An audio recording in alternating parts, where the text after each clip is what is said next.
Moi, j'ai fait la bonne. Tu as déjà fait la bonne, toi? Moi, j'ai fait la bonne. Dans la maison d'un couple zimbabwéen. Et j'étais enceinte. J'étais enceinte de ma fille. Environ, combien? 6, 7. Mon mari m'a dit, tu fais pas ça.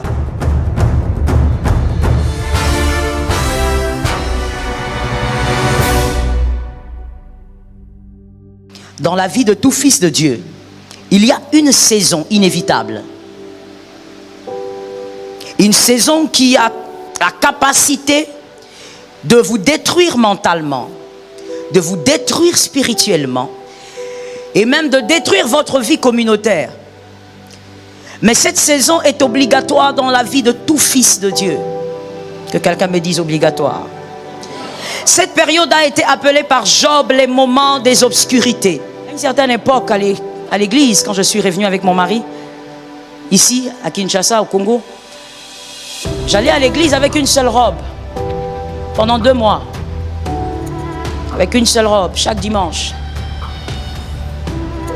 Le problème avec cette robe, c'est qu'elle était tellement robe.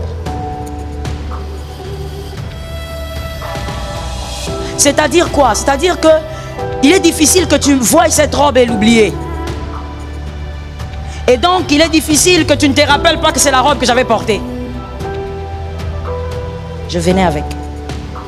Chaque dimanche. Et une fois même, une dame de l'église, elle est ma soeur dans le Seigneur. Elle vient me saluer. Vous voyez les salutations de la fin. Il y a des salutations de la fin qui ne sont pas des salutations. Elle vient là, elle dit, comment tu vas? Je dis, ça va bien. Ah oui, t'es sûr? Je dis, oui, ça va. Il dit, mais tu sais que ça se parle, hein? Ça se raconte. Hein? Je dis, de quoi tu parles? Mais attends, tu es quand même la belle-fille du DG. Comment est-ce que toi, tu viens avec une seule robe à l'église? Qu'est-ce qui se passe? Je lui ai dit ceci en regardant la dame dans les yeux. Je dis, tu as dit que j'étais qui?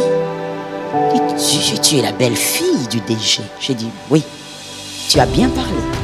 Je suis la belle-fille. Mon mari n'est pas DG. Tu as compris cette phrase? Elle me regarde et me dit, oh, ça veut dire quoi?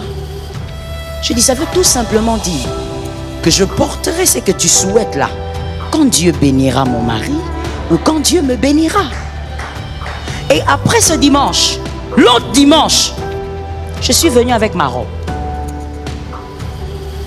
Je suis venu avec ma robe. Très calme, très à l'aise, sans problème. Au fait, qu'est-ce qui s'était passé? C'est qu'en voyageant, en revenant, déjà que j'étais traumatisé par le fait de revenir ici, en revenant maintenant, tu sais, c'était vraiment comme la femme de Lot. Hein? Quand je revenais là, c'était comme la femme de Lot, je vous assure, maman Georgette. Même quand on traversait le fleuve Congo là, donc, si je me retournais, si je... statue de sel. C'est-à-dire, mon cœur était resté là-bas. Alors en revenant, comme je voulais déjà pas revenir, le Seigneur a insisté. J'ai dit, bon, en tout cas, le Congo là, c'est le chaos total. Alors, je prends la valise, je remplis la valise des effets de ma fille. J'ai dit, je veux qu'elle manque de rien. Vraiment, je veux qu'elle ne sente pas la différence. Or, c'est faux. Je remplis et je dis, bon, moi, tous mes effets peuvent rester. Alors, j'ai amené seulement les effets de ma fille. Et j'ai amené ma fameuse robe. Mon frère, ce que tu vis dépend d'où tu vas. Et même si les gens te jugent par rapport à ce que tu vis, toi tu sais là où tu vas. Ce qui détruit les gens pendant l'épreuve, c'est que les gens disent, frère, ma soeur, ni chaud ni froid, ni chaud. Je suis revenu à l'église avec la même robe. Et j'ai loué le Seigneur. J'ai adoré le Seigneur. Et je bénis le Seigneur. Le jour où j'ai parlé de ça, c'est le jour où j'ai témoigné. Je parlais de ça comme ça à mes fils. C'est ce jour-là même où mon mari aussi a entendu que la chose était passée. Elle m'a dit, mais pourquoi tu ne m'avais pas dit? Je lui ai dit, veux dire comment? Pourquoi? Ça change quoi? L'épreuve. Est-ce que quelqu'un m'entend? Mais aujourd'hui, je peux me tenir devant toi et te le dire. Toi, bah, les dimanches, peut-être que tu changes quand même des vêtements, mais moi, il m'est arrivé de ne pas changer. Il y a certaines choses que j'ai évité de dire pendant des années pour ne pas choquer mon père, mais je me dis, il est pasteur, il va comprendre. Moi, j'ai fait la bonne.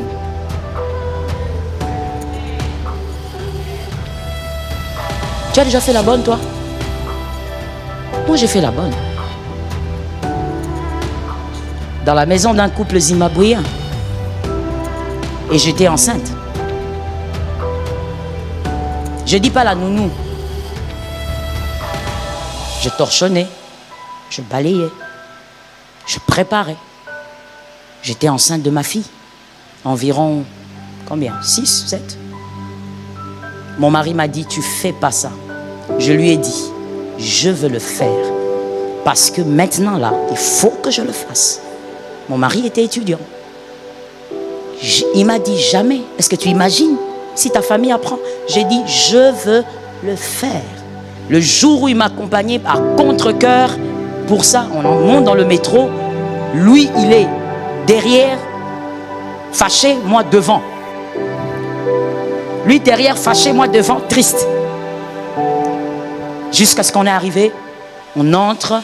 C'est un jeune étudiant qui était étudiant à l'époque, qui nous avait mis en contact avec le couple. On arrive, ils nous reçoivent très bien, jovialement.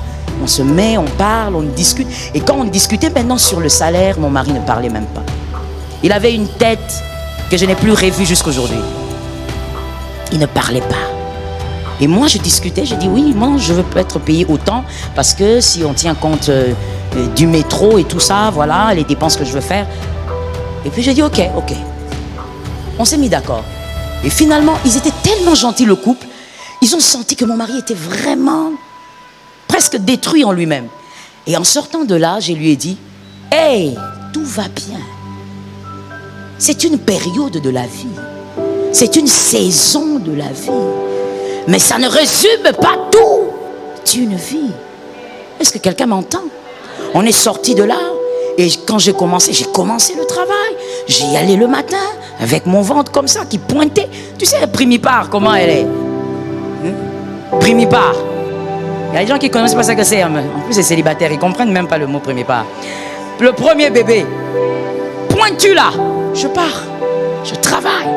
Des fois, la dame, elle venait, elle me dit non, don't do that. Ne fais pas ça. Je dis non, c'est pas grave. Si j'ai mal, je vais arrêter. Je torchonne, je fais la vaisselle. Elle avait des enfants, je m'occupe des enfants. Est-ce que ma mémoire est bonne? Si je ne me trompe pas, peut-être 2. Je ne me souviens plus, 2, je crois. En tout cas, pas moins. Je lave les enfants, je les habille et tout. On doit sortir, on sort ensemble. Je reste avec les enfants. Elle va au supermarché, moi je reste avec les enfants en voiture. Et on rentre à la maison. La personne qui faisait tout ça, c'était celle qui avait grandi chez elle et qui n'avait jamais repassé même un cinglé. J'avais des gens qui faisaient tout pour moi. Ce n'était pas moi, c'était mon père. Ça, c'est la gloire de mon père. Par la grâce de Dieu, j'ai eu un père très responsable. Je crois que c'est de lui que je reçois cette capacité d'assumer et d'être responsable dans la vie. Parce que c'est un homme, je le dis, je n'attends pas sa mort pour le dire, il a été très responsable. Et donc, jamais il n'a permis que nous puissions même repasser un cinglé. Il y avait des gens qui faisaient tout ça. Toi, tu viens, tu habilles, tu manges, tu pars, tu montes, tu descends. Mais un jour dans ma vie, j'étais obligé de le faire. Et quand je revenais à la maison, mon frère, premier jour, j'ai pleuré. Deuxième, je pleurais. Un jour, le Seigneur m'a dit, tu pleures quoi?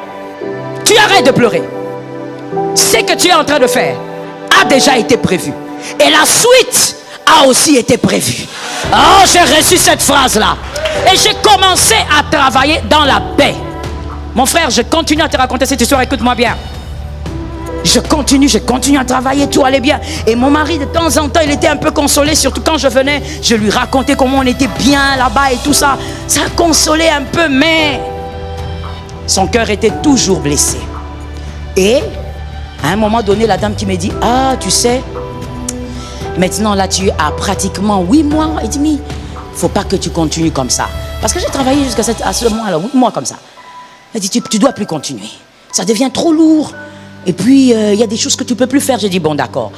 Et puis, je lui ai dit, non, je veux arrêter ça, mais je veux peut-être venir rester avec les enfants. Il dit, oui, on fait comme ça alors. Tu t'occupes des enfants, parce que là, sinon, c'est pas bien. La grossesse est vraiment très évoluée, très avancée. Alors, je venais, je restais avec les enfants, et des fois, quand elles devaient sortir, je m'occupais d'eux, je les lavais, je les habillais, les nourrissais. Et à un moment donné, je ne pouvais même plus y aller, parce que j'allais arriver vraiment à terme. Et je suis allé à l'hôpital pour accoucher de ma fille. Dieu a été avec nous, j'ai eu ma fille. Quand j'ai eu ma fille, le premier ou le deuxième jour, on vient m'annoncer à l'hôpital, une infirmière vient me dire, il y a un couple qui veut te voir. Je dis, ok, ils peuvent venir.